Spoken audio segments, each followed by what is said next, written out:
여러분, 만약에 인생을 산에 오르는 것과 광야를 걷는 것에 비유한다면 어떤 것이 더 정확할 것 같습니까? 만약에 여러분 중에 지금 뭔가 새로 사업을 시작하는 분이 계시거나 혹은 어떤 취업에 공부를 하거나 혹은 대학 입시를 준비하는 자녀분들을 두신 분이 있다면 인생을 분명히 산에 오르는 것, 정상을 정복하는 것이다 라고 그렇게 생각하실 수도 있습니다. 왜냐하면 성취해야 되고 성공해야 되고 합격해야 되고 그게 굉장히 중요한 목표처럼 생각될 것입니다. 그래서 산에 오르듯이 거기에 모든 것, 내 시간과 내 정력을 다 거기에 집중하게 됩니다. 그런 뜻에서 보면 인생은 정상을 정복하는 것, 산에 오르는 것과 같은 느낌을 주기도 합니다. 그러나 여러분, 우리가 지난주에도 장례식을 함께 참여를 했는데요. 장례식장에 가서 보면 세상을 떠난 고인의 삶을 가만히 돌아보면요. 인생은 절대 성공이 그 인생을 말하는 것이 아니라는 것을 알게 됩니다. 세상을 일을 기준으로 보면 성공했을 수도 있고 성공 안 했을 수도 있지만 세상을 떠난 고인을 생각하면서 장례를 칠 때는 인생 꼭 성공해야만 되는 것이 아니다라는 것을 알게 됩니다. 성공보다 훨씬 더 중요한 것이 있다는 것을 알게 됩니다. 그것은 인생은 제대로 된 목적지에 도착했느냐, 인생을 살았는데 결국 꼭 가야 될 그 길을 갔느냐, 그 목적지가 그 목적지를 향해 있었느냐라고 하는 것, 그것을 알게 되는 것입니다. 어떤 산을 정복하는 또 정상에 오르는 성공을 의미하는 것이 아니에요. 이 고인이 정말 가야 될 길을 가셨는가? 하나님의 뜻하시는 그곳에 이분이 도착했는가? 그게 장례식 때 가장 중요하다는 것을 알게 됩니다.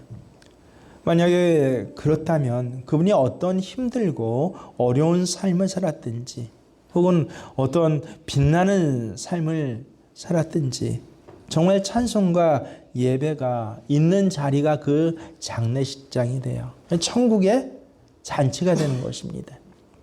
대학 합격하면 온 가족이 또 친척들까지 전화 걸어서 우리의 대학 합격했어요 하고 굉장히 좋아하잖아요. 그것처럼 그 자리는 천국 잔치가 돼요. 고인이 하나님 앞에 가셨습니다 라고 하는 것이죠. 얼마나 육체적으로 보면, 육신적으로 보면 살아서 우리가 만날 수 없기 때문에 안타깝고 또 우리는 감정이 있는 그런, 하나님 그렇게 만들어 주셔서 이 땅에서의 헤어짐에 있어서 크게 울고 또 슬퍼할 수 있지만 영적으로 보면 어때요? 우리 어머니 천국 가셨어요. 감사해요. 그런 고백. 목회자로서 참 이 권사님이, 이 집사님이 정말 하나님 나라 가셨습니다라고 하는 그런 고백이 나오게 되는 것입니다. 그래서 그 자리가 인간의 눈으로 보면 장례식장인데 찬송의 자리요 예배의 자리가 되는 것이에요. 반면 세상에 성공한 것 같고 화려한 삶을 산 것 같은데 목적지에 제대로 도착하지 않은 것 같은 그런 분의 장례식을 치를 때는요. 심지어는 장로님 집안의 장례식이라고 할지라도 난감하기 짝이 없습니다. 제가 그런 것을 몇 번 느꼈거든요. 이 예식, 세크리먼트 예식 있잖아요. 그것은 세상의 예식이 아니라 세크리먼트가 뭐예요? 하나님 앞에 드리는 예식을 치르는데 어떻게 설교를 해야 할지, 심지어는 무슨 찬송을 불러야 할지조차 알 수가 없는 겁니다. 그래서 제가 장례식장은 꼭 가십시오라고, 특별히 나이 많이 드신 분일수록, 몸이 안 좋으신 분일수록, 왜요? 며칠 뒤에 내가 이 예식의 자리에 참여하는 것이에요. 그럴 때 알게 되는 게 인생은 산을 정복하는 것이 아니라 광야를 지나가는 것이구나, 통과하는 것이구나 라는 것을 깨닫게 됩니다. 이 미국 달라스에서 목회하시는 이진희 목사님이 쓰는 광야를 읽다라는 책이 한 10여 년 전에 나왔습니다. 그 사이에 꽤 많은 사람들이 그 책을 사서 보면서 참 은혜 많이 받았다라고 그렇게 후기들을 올리고 있습니다. 그 책의 메시지는 하나예요. 초점 무엇이에요? 책은 두껍지만 초점은 인생은 광야를 지나는 것이다. 광야를 통과하는 것이다. 그것이 깨달아지고 이해되기 시작하면서 인생을 보는 눈이 완전히 달라지는 역사가 나에게도 일어났고 이 책을 읽는 모든 분들에게도 정말 인생을 보는 눈이 달라진 역사가 일어나기를 바라면서 그 책을 쓴 것입니다. 여러분이 인생을 정확하게 판단하는 것 굉장히 중요한 일입니다. 거기서 우리의 삶이 엄청난 영향을 받습니다. 우리의 삶의 내용과 과정이 거기에 달려있다라고 해도 과언이 아닙니다. 여러분, 어느 산에 올라가기 위해서 그 산 밑에 도착했을 때 산을 쳐다보면서 등산하는 마음이 있지 않습니까? 저 산에 오르자 하는, 산에 오르는 마음을 산 밑에서 갖게 됩니다. 또 여러분이 어느 광야, 우리나라는 광야 보기가 참 힘들지만 사막이나 광야에 들어가기 위해서 그 광야 입구에 딱 서 있어요. 그럴 때 마음이 똑같을 수가 없습니다. 등산할 때의 마음과 광야길로 들어갈 때의 마음은 전혀 다릅니다. 인생을 보는 눈이 어떤지, 인생을 지금 이제 가야 하는 그 마음이 어떤지에 따라서 완전히 삶이 갈라지는 것, 그게 인생이에요. 여러분, 산은 정상이 보입니다. 산 밑에서 보면 저기가 정상이잖아요. 거기까지 올라가야 하는 것이죠. 근데 광야에서는요, 끝이 보이지 않아요. 어디까지 가야 되는지 목적지가 보이지 않습니다. 여러분, 인생은 어떤 것 같습니까? 여러분 인생 목표 지점이 보입니까? 아니면 내 인생은 어디까지 가야 되는지 참 그 끝을 알 수 없구나 라고 하고 지금 생각하고 계십니까? 산을 어떻게 올라가야 되는지 대략 감이 잡힙니다. 저같이 산 좋아하지 않는 사람도 등산로라는 게 있지 않습니까? 정상까지 올라가는 길이 있습니다. 하도 사람들이 그 길을 따라 올라갔기 때문에 처음 보는 산에 갈지라도 대개 길은 정해 있습니다. 대략 얼마 걸릴지도 그 산을 한 번도 올라가 보지 않았는데도 알 수 있습니다. 그러나 광야는 길이 없어요. 수많은 사람들이 광야길을 걸어갔지만 길이 없어요. 하루만 지나면 그 길이 없어집니다. 사막이 왜 사막이에요? 길이 없어서 사막이에요. 산에 올라갈 때는 모든 것이 예측이 대략은 가능해요. 어디쯤 가면 고비가 있고 어디쯤엔 가파르고 어디쯤 가면 좀 쉴만한 자리가 나오고 하는 예측이 가능합니다. 그러나 사막을 지날 때는요, 모든 것이 불확실합니다. 어디쯤 가서 어떤 일이 일어날지 알 수가 없어요. 산에 올라갈 때는 지침서, 지도가 있습니다. 그러나 사막을 지날 때는 지도가 없어요. 산은 한눈에 다 들어와요. 아주 높은 산이라고 할지라도 멀리서 보면 다 한눈에 들어오지 않습니까?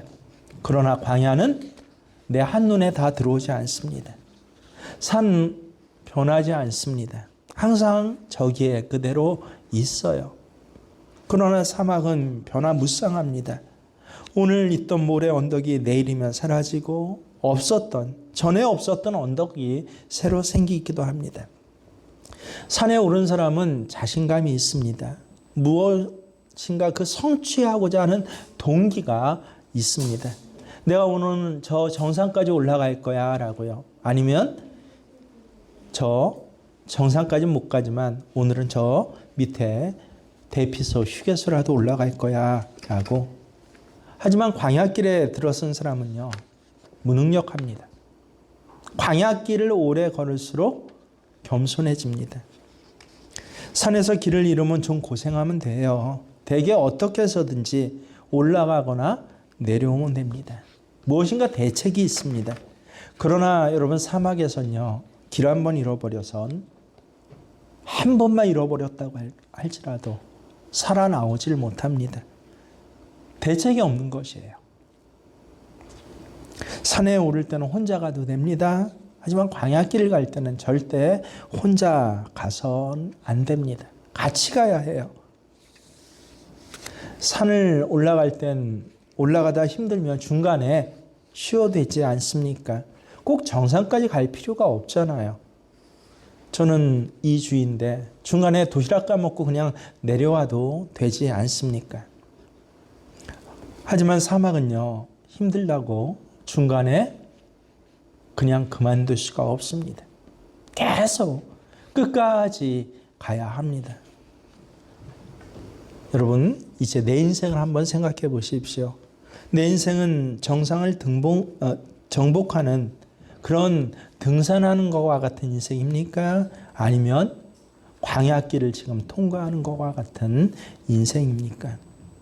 나는 요새 어떤 길로 가고 있습니까? 아마 여러분 스스로 느낌이 좀 차이는 있지만 대부분이 내가 광야길을 가고 있구나. 산을 올라가는 게 아니구나. 한 치 앞도 내다볼 수 없어요. 여러분이 앞으로 어떤 인생길을 갈지 여러분 지도가 있어요? 그냥 하루하루 걸어가는 것이에요. 전혀 예측지 못했던 길을 지금 가고 있는 것입니다. 결혼이라는 것을 한번 생각해 보세요. 결혼은 산에 오르는 것과 같아요. 내가 적어도 이런 사람하고 결혼해야겠다. 그런 목표의식 그리고 어느 정도 지침도 있습니다. 내가 언제쯤 결혼해야겠다. 예측이 가능합니다.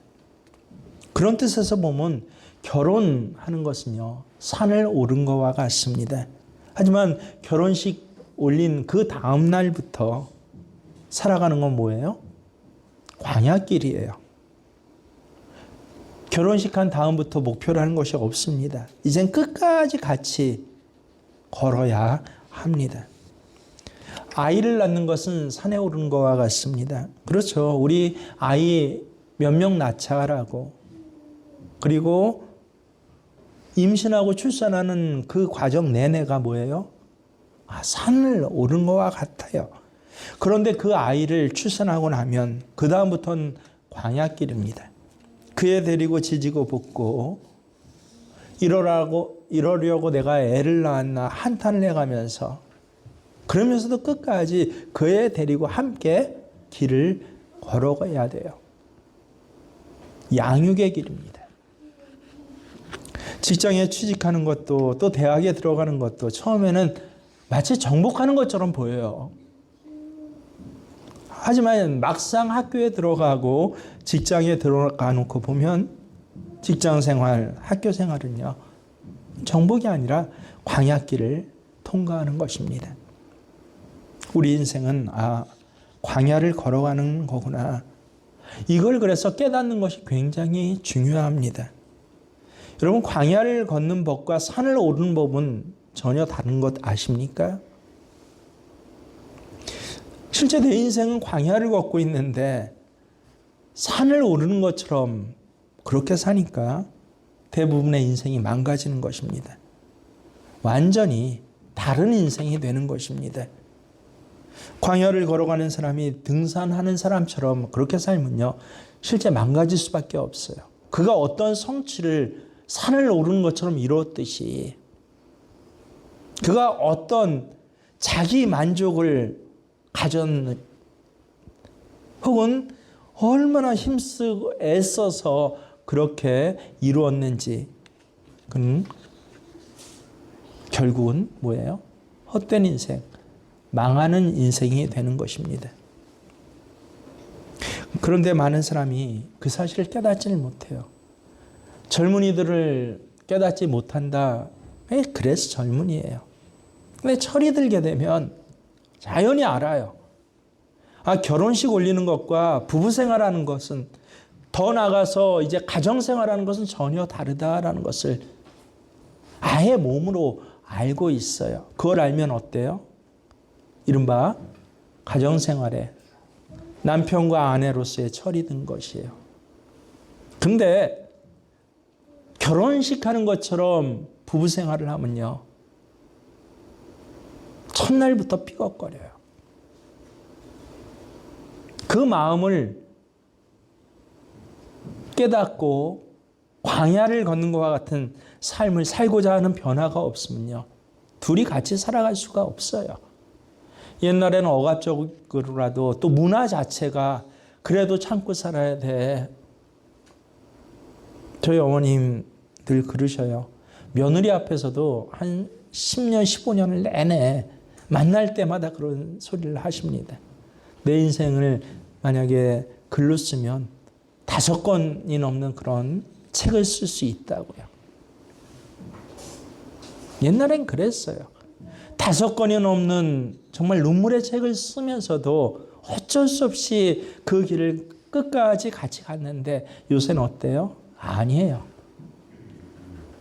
아예 첫날부터 성취가 되지 않으니까, 만족이 되지 않으니까 아예 첫날부터 그 결혼식 한 것이 깨어지는 그런 삶이 요새 얼마나 많은지 모릅니다. 광야 한복판에서 다 쓰러져요. 광야를 걷고 있는데 등산하는 것 같이 사니까, 광야를 지금 걸어가야 되는데 그 마음이 저 높은 정상을 바라보면서 등산하는 마음을 갖고 있으니까 중간에 다 쓰러지는 것입니다. 그래서 인생은 뭐다? 광야를 걷는 것이다. 이게 이진희 목사님 이 광야를 읽다라는 책의 단 한 가지 메시지예요. 그런데 얼마 전에요, 후소문이 나와서 깜짝 놀랐어요. 책 제목도 똑같아요. 광야를 읽다 대신에 광야를 걷다. 그 내용을 봤더니 더 구체적으로 귀합니다. 이 책 안에는요, 성경의 모든 인물들이 13가지 광야를 걸었다라고 그렇게 소개를 하고 있습니다. 근데 광야가 다 같은 광야가 아니라는 것이에요. 가인이 걸었던 광야가 다르고요. 아브라함, 하갈, 요셉, 모세, 이스라엘 백성들, 룻과 나오미, 다윗과 엘리야, 그리고 세례 요한, 예수님과 사도 바울, 그 삶을요, 이 13명을 중점으로 소개하면서 이분들이 광야를 걸었다라고 그렇게 구체적으로 소개를 하고 있습니다. 근데 다 똑같지가 않아요. 조금씩 다 달라요. 그래서 인생에는 각자의 광야가 있다라고 그렇게 이야기를 합니다.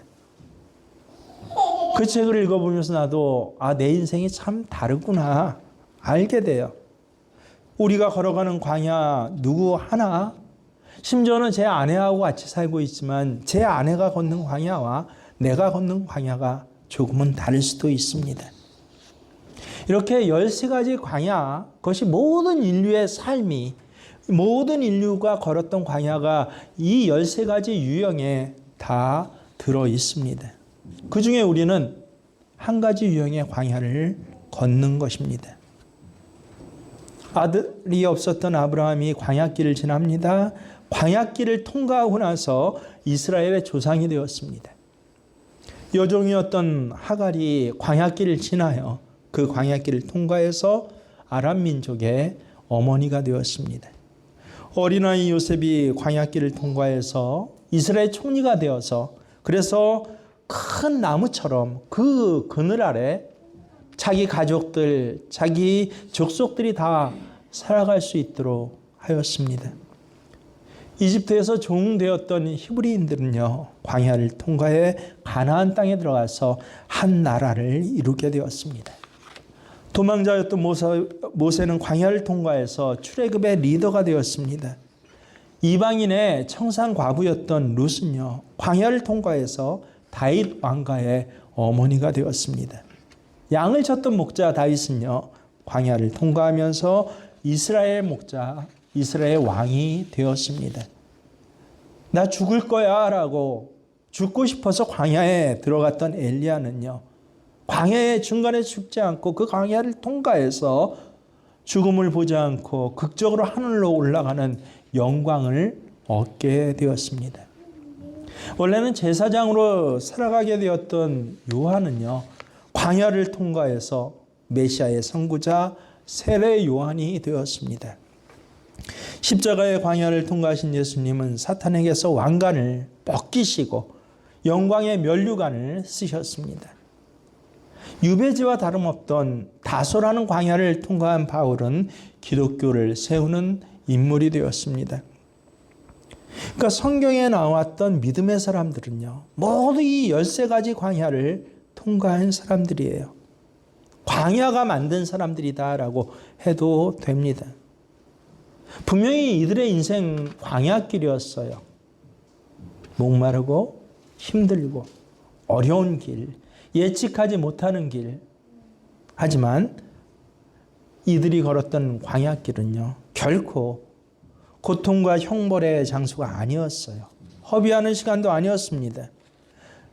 성경에 나오는 광야는 하나님의 사람을 하나님 뜻대로 살게 만드는 그런 능력이 부여되는, 반드시 통과해야 되는 그런 곳이었습니다. 물론 성경에는요, 성공하고 부자 되고 잘 먹고 잘 살고 고난당하지 않고 광야를 통과하지 않았던 사람이 있기는 했어요. 저는 딱 2사람만 발견할 수 있었습니다. 바로 솔로몬과 사울왕입니다. 근데 둘 다 끝이 좋지를 않았어요. 광야를 통과하지 않고 그저 성공하기만 하고 되고 싶은 대로 되고 사람들이 부러워할 만한 삶을 사는 것은요, 이게 요새 사람들이 원하는 삶이잖아요. 요새 젊은이들이 원하는 삶 이거 아닙니까? 되고 싶은 대로 되고 하고 싶은 대로 할 수 있는.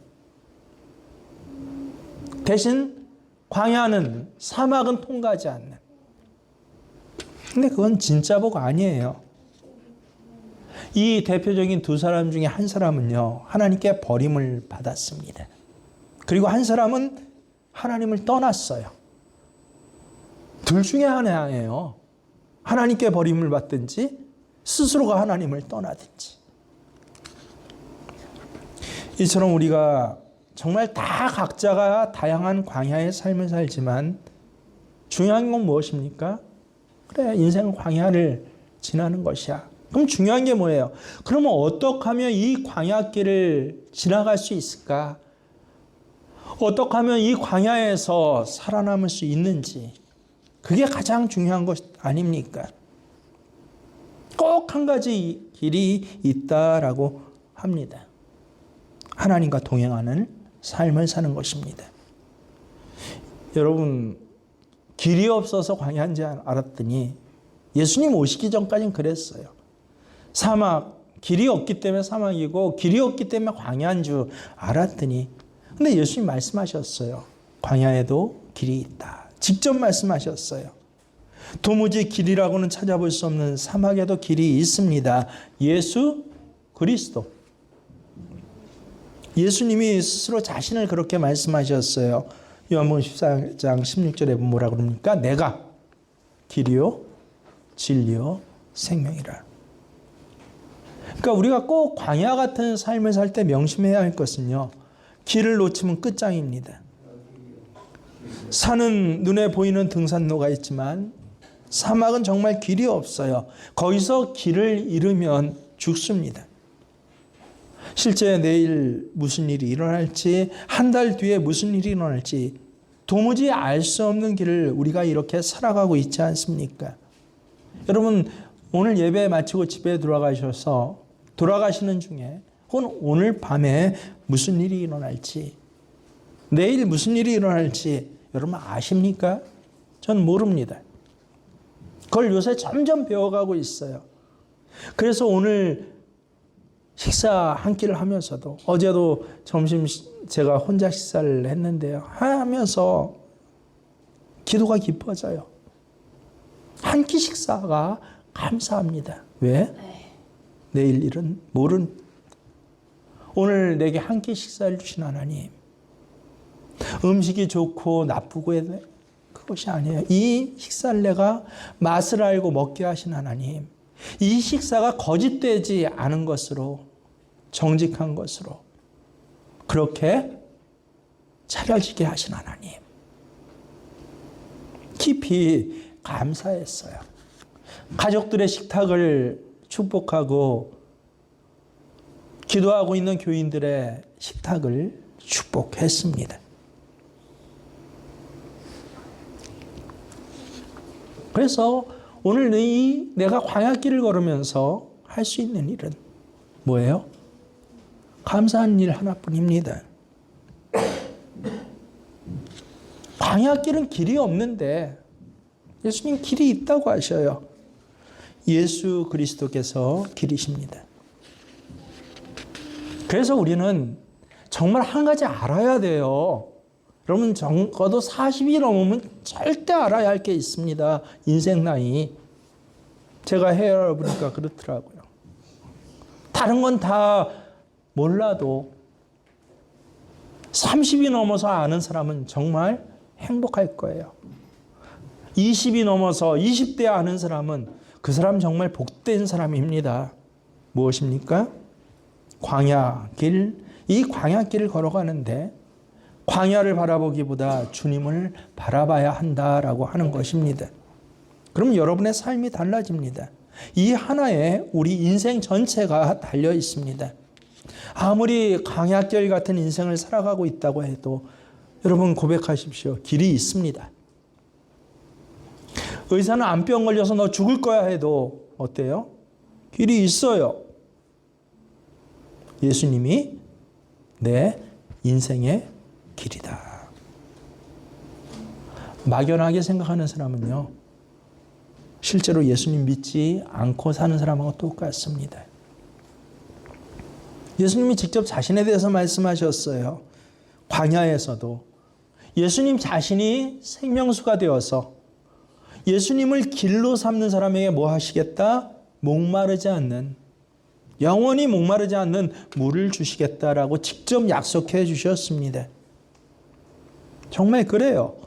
생명의 물이신 주님이 내 마음에 계시면 비록 성경의 광야보다 심지어 더 광야 같은 세상일지라도요, 내가 주는 물을 마시는 자는 영원히 목마르지 아니하리니.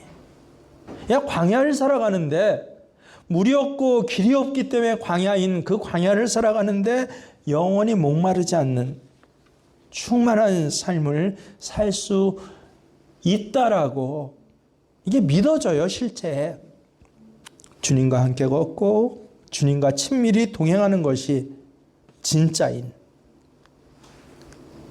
그런 사람은요, 세상 모든 것을 얻는 것보다 더 큰 것, 더 위대한 것을 소유한 사람입니다. 이렇게 철저히 인생이 광야길이다 하는 것을 깨닫게 되면요, 그 인생길을 걸으면서 무엇을 구해야 하는지 정확하게 알게 됩니다. 여러분 실제 생각해 보세요. 내가 사막길을 한 1년쯤 걷고 있다 하면 그 사막, 뜨거운 사막, 그 차가운 사막, 길 없는 사막에서 여러분은 무엇을 구하겠습니까? 사막길을 걷고 있다는 것을 체험하고 느끼고 아는 사람은요, 무엇을 구해야 할지 정확하게 압니다. 광야에서는 황금이 아니라 생수 주세요라고 기도해야 합니다. 내 곳간 채워주세요라고 기도하는 것이 아니라 오늘 일용할 양식을 내게 주세요라고 기도해야 합니다. 좋은 집이나 물질이 증식되지 않는다고 원망하고 불평하지 않아요. 광야길에 좋은 집, 금은, 보화가 무슨 필요가 있어요? 광야에서는 만나 내려주시는 것만으로도 감사할 수 있습니다. 잠시 장막에 머물 수 있는 것만으로도 감사할 수 있습니다. 로뎀나무 그늘만 있어도 하나님 감사합니다. 오늘 보잘것없는, 남들이 보면 야 반찬 하나 밥 하나 물에 말아 먹고 있구나라고 할지라도 그 식탁을 어때요? 오늘 내게 주신 하나님의 양식으로 감사할 수 있습니다. 하루하루 내가 오늘 새롭게 눈 뜬 그 시간 살아가는 것만으로도 감사합니다. 억수로 내리는 장맛비가 아니라 새벽에 나도 모르게 맺히는 이슬 같은 은혜에 감사를 드립니다. 그것 때문이에요. 하나님 나를 너무너무 사랑하시고 온 천하를 주고도 나 하나 하고 바꾸지 아니하겠다라고 그렇게 직접 말씀하시는 하나님이 왜 나를 광야길을 걷게 하시는지 바로 그것을 깨닫게 하시기 위해서 내 인생을 오히려 광야길로 내모십니다. 오늘 읽은 신명기 8장 1절에서 4절에 보면요, 하나님이 이스라엘 백성이 가나안 땅 이제 들어가기 직전에 40년 광야길 걷고 직전에 하나님이 주신 말씀이에요. 2절을 보세요. 내 하나님 여호와께서 이 40년 동안에 내게 광야길을 걷게 하신 것을 뭐하라?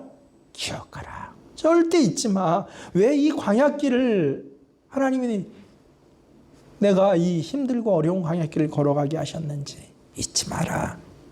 왜 그러셨다고요? 잘 먹고 잘 살게 하기 위해서? 아니에요. 너를 낮추시며 너를 시험하사. 이게 하나님이 직접 가르쳐 주신 바예요. 누구 말 잘하는 사람, 글 잘 쓴 사람의 소리가 아닙니다. 왜 하나님 나를 이렇게 광야길을 걸게 하십니까? 하나님은 내가 낮아지시길 원하시는 것입니다. 내가 정말 낮아졌는지 아닌지를 시험하십니다. 그래서 내가 정말 낮아졌다라고 하나님이 인정하신다면 어떻게 하시겠다? 이제 광야길 아닌 다른 가나안 땅 같은 땅에 들어가서도 항상 하나님 앞에 뭐한다? 아침마다 한 끼 식사 때문에 감사해요.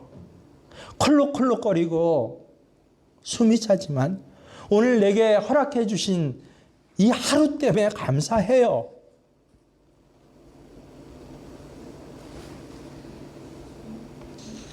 늘 주님 앞에 겸손히 순종하는.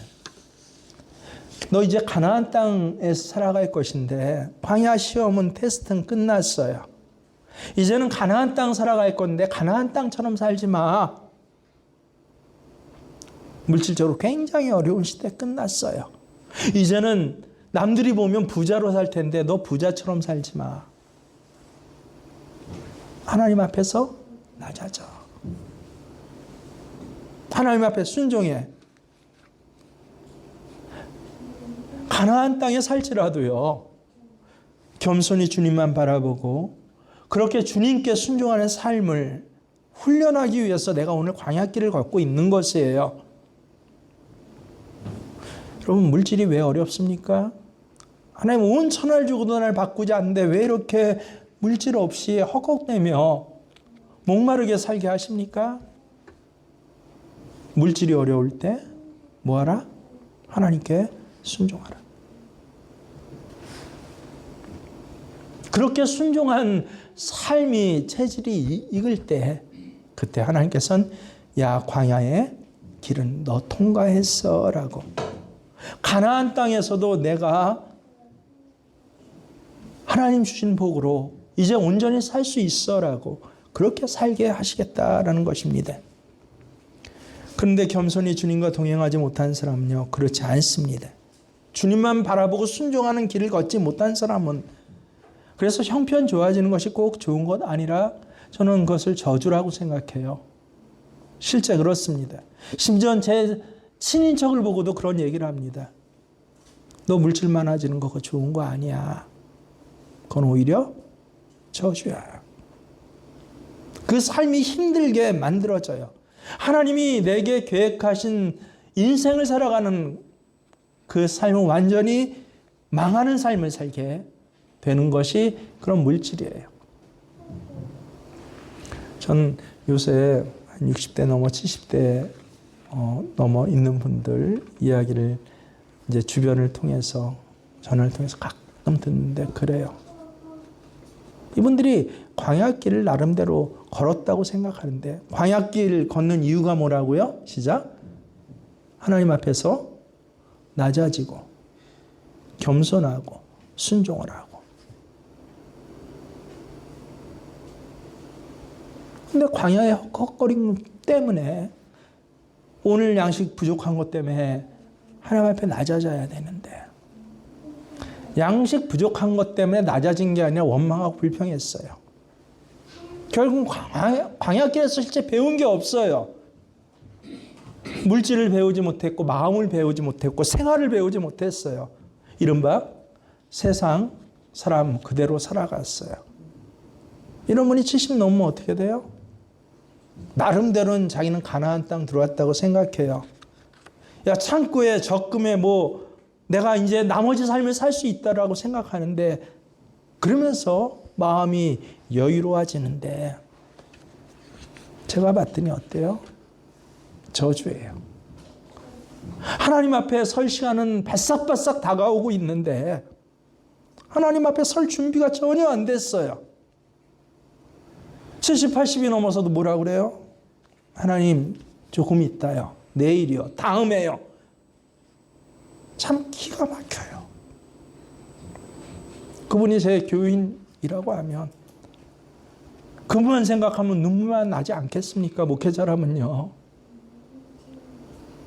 조금 더 나아지면 한 70이 넘었는데 무슨 조금 더 나아져요. 제 어머니께 직접 드린 말씀이에요. 어머니 강건하고 70, 80일치인데 80 넘은 삶은 뭐예요? 덤으로 사는 삶이에요. 내일 어떻게 될지 알 수 없는데 근데 그 삶을 살면서 바라는 것이 조금만 몸이 편하고 조금만 건강하고 돈이 좀만 있으면 어머니 그건 비참한 삶이에요. 왜 남겨두셨어요? 하나님이 오늘 이 헉헉거린 몸을 그래도 하루 왜 더 살게 해주셨어요? 나를 통해서 축복의 근원이 되라고요. 내게 시간을 주신 거예요. 잠깐. 그동안 깨닫지 못한 거 깨달으라고 잠깐 시간을 줬는데 그 잠깐 주신 시간에 금은보화만 오네요. 오로지 내 자식 이게 다예요. 나 죽으면 집 한 칸이라도 남겨야 된대요. 그게 인생의 진리인 양 그렇게 오늘도 산을 오르듯이 살고 있어요. 겸손히 주님 앞에 동행하지를 못해요. 말로는 예예하면서 실제 삶의 내용은 무엇이에요? 주님과 전혀 다른 삶. 그거 살면서 그 인생의 길에 배운 건 뭐예요? 오로지 입술의 변명이에요. 얼마나 말 잘하는지 몰라요. 얼마나 잘 거짓을 꾸미는지 모릅니다. 오늘도 내가 광야길을 걷고 있다라고 생각하는 분이 분명히 있을 것입니다. 그러면 반드시 하나를 알아라. 하나님이 나를 낮추시고 시험하여 진짜 하나님께 순종하신 사람인 줄을 보려고 이 광야길에 이 짧은 잠깐의 시간을 내게 허락하신 것이다 라고 해서 내 삶의 어려움 없어지게 해달라고 여러분 기도하지 마세요. 전 요새 그런 기도 안 하는 연습을 계속합니다. 참으로 너무도 사랑하는 사람이 어려움을 당했어요. 그전에는 하나님 이 사람 병 고쳐주세요. 하나님 이 사람 부도 막아주세요. 하나님 이 사람 가정 화목하게 해주세요. 어려움 없어지게 해주세요. 이게 목회자의 기도인 줄 알았어요. 아니더라고요. 어려운 가운데서도 마음을 잃어버리지 않고 오히려 그 어려움 때문에 하나님 앞에 낮아지고 오히려 그 어려움 때문에 하나님 앞에 철저히 순종하는 법을 배우는, 이 어려움 때문에 주님을 바라보는 눈이 띄어지게 해주세요라고 그렇게 기도하기 시작했습니다. 하나님 직접 말씀하세요. 인생의 광야를 통과하려면 하나님께 철저히 순종해야 합니다. 여러분 다시 2절을 보세요. 내게 광야길을 걷게 하신 것은 내 마음이 어떠한지, 그 명령을 지키는지 지키지 않는지 하나님 직접 알아보시겠다라고 합니다. 그럼 하나님 왜 구름 기둥 불 기둥을 인도해 주셨습니까? 광야에 길이 없어서 인도해 주셨어요? 아니에요. 모세는 길을 알고 있었어요. 모세가 직접 이야기를 합니다. 하나님이 모세에게 이스라엘 백성 알아서 가나안까지 인도해라. 네가 알아서 한번 인도해봐 라고 하셨으면 모세는 40일도 안 걸려서 이스라엘 백성을 가나안 땅으로 데려갔을 것입니다.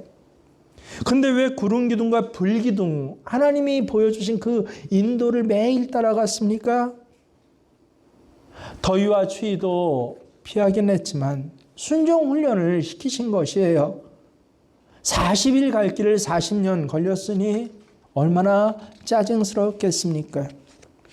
모세도 힘들었어요. 저는 모세보다 하나님 더 힘들었다라고 분명히 깨닫고 이야기를 합니다.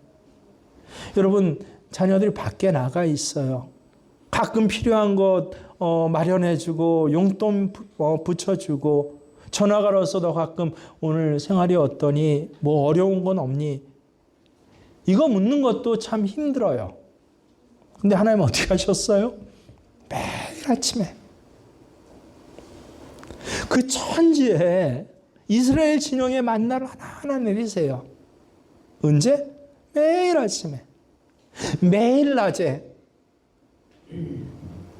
구름기로, 매일 밤에 불기둥으로 인도를 하세요. 심지어는 야 얘네들이 다른 거 먹고 싶나? 메추라기까지 때때로 내려주시기도 합니다. 40일 갈 길을 결국은 40년 동안 이스라엘 백성들은 낮아지는 법, 순종하는 법을 배우지 못한 것이에요. 하나님이 40년을 광야에 걷게 하신 것이 아니라 원래는 40일 길인데 40일이면 가는 길인데 야 20대면 끝나는 문제예요. 재정의 문제예요. 30대는 끝납니다.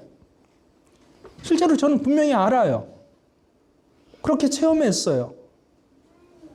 근데 매일 그 재정의 문제를 30대에 끝내지 못하니까 언제까지? 40년까지.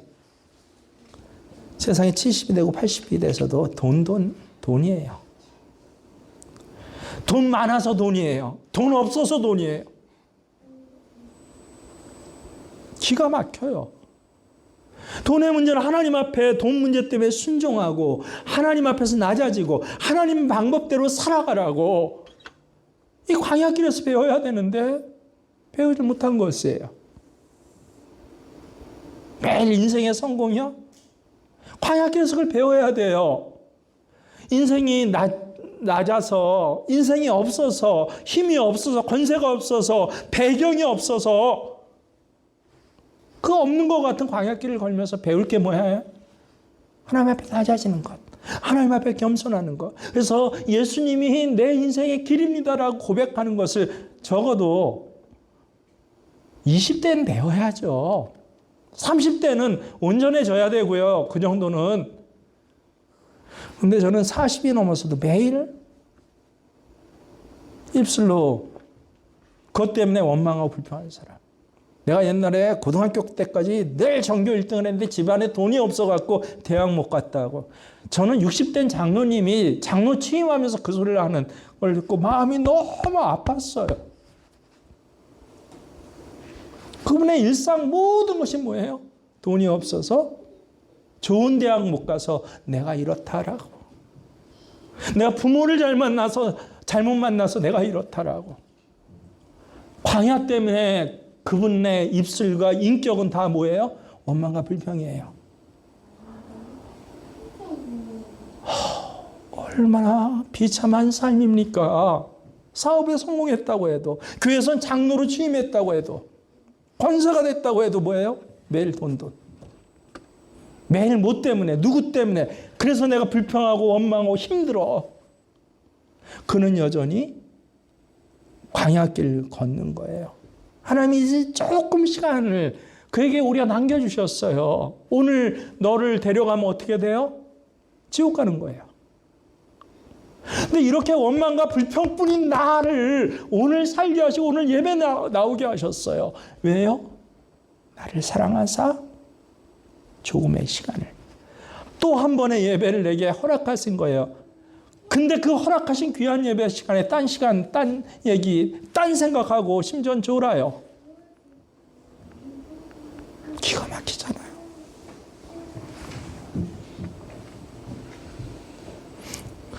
광야를 통과하기 위해서는 여러분 분명히 아십시오. 낮아지고 순종해야 합니다. 성경에 나오는 모든 사람은 이 광야를 통과한 사람들이에요. 여러분 지금 광야에 들어와 있습니까? 내 인생의 바다가 흉흉할지라도 주변의 소식은 모두 다 전쟁과 난리의 소식이에요. 뭐 나라에서 그런 게 아니라 가족들이 모두 전쟁, 모두 난리. 심지어는 내 자녀의 소식도 그래요. 내 부모의 소식도 들려올지라도 그때마다 뭐예요? 잠잠히 오히려 이때는 하나님을 바라볼 때입니다. 나 배웠어요. 어디서? 광야에서. 나 20대, 나 30대 때 배웠어요. 그럼 그때 못 배운 분 계십니까?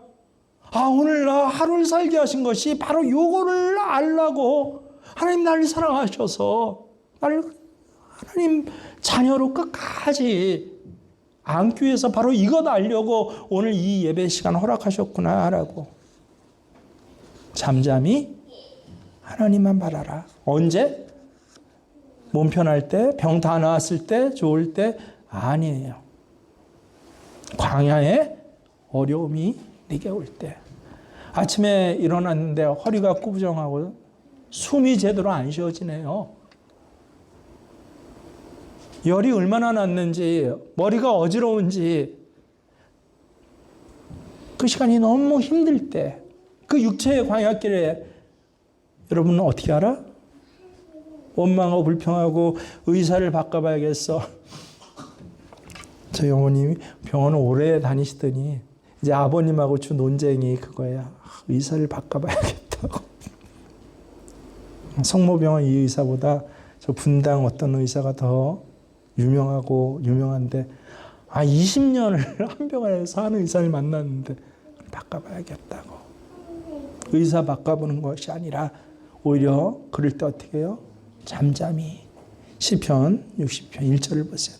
나의 영혼아 잠잠히 하나님만 바라며. 이때가 하나님 바랄 때구나. 무릇 나의 소망이 그로부터, 내 소망이 의사 바꿔서 이루어지는 것 아니에요. 한마디로 로또 맞아서 이루어지는 거 아니에요. 좋은데 취직해서 이루어지는 거 아니에요. 나의 소원이 어디에 있다? 하나님으로부터 나오는 거구나. 오늘 이 시간은 여러분이 주님만 동행하시는 눈이 뜨이는 시간입니다. 그럼 광야 의미가 완전히 달라져요. 마음의 원망과 두려움도 좌절이 달라져요. 남을 향해서 손가락질하고 비방하고 쟤 때문이야, 남편 때문이야, 자식 때문이야, 부모 때문이야.